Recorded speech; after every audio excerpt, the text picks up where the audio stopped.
This is how I rudimentary feel about astrology. There are people who are lower right now who are clawing at the caves of hell. If you don't keep yourself moving higher, going higher, you're going to, if you don't keep associating with people who are about elevating you, the people who have chosen violent paths in their life are kind of like really bad. I guess in Hinduism there's a term, but they have like really bad energy, so their life is depicted by that energy.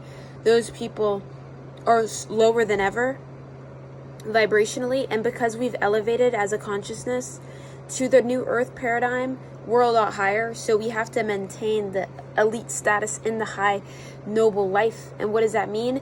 If you're high on the Capricorn and you got to the top, do not let these little earthquakes miles away take that goat off the top of the mountain. And that's what I'm saying is like now it's like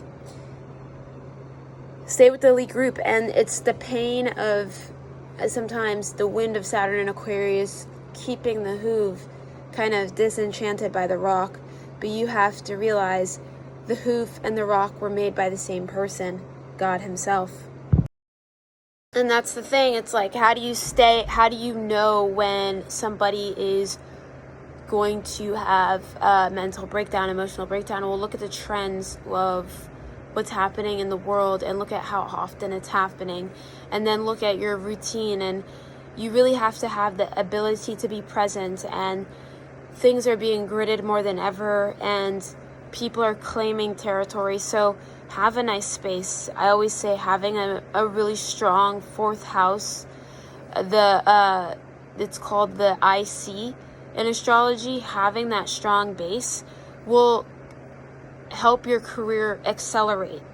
And that's the thing, when you have a strong base, there are people around you who have bases that are fourth house that are crumbling down due to poverty. And I really think everything is stemming out of the kind of this nonchalant thing I'm going to say right now, is that people are just refusing to look at the reality of their psychology, and they keep getting in these patterns of bad behavior and not understanding like history.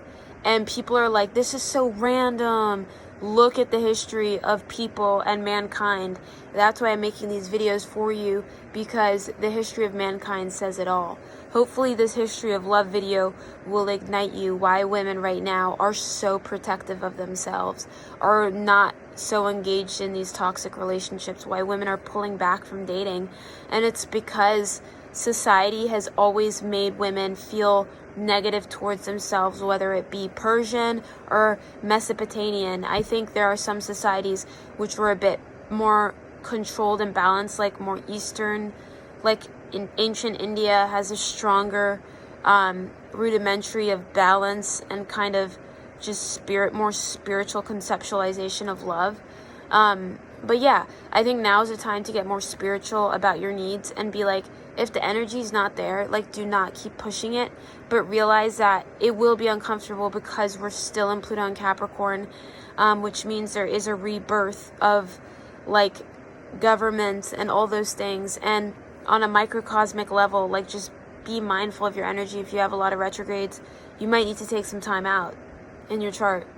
You know, if you have a lot of direct planets, you might need to go out and give the energy back to society and make it better. So it's like really interesting to look at astrology as like, we can balance the planet together. It doesn't all have to be me, but it does start with me.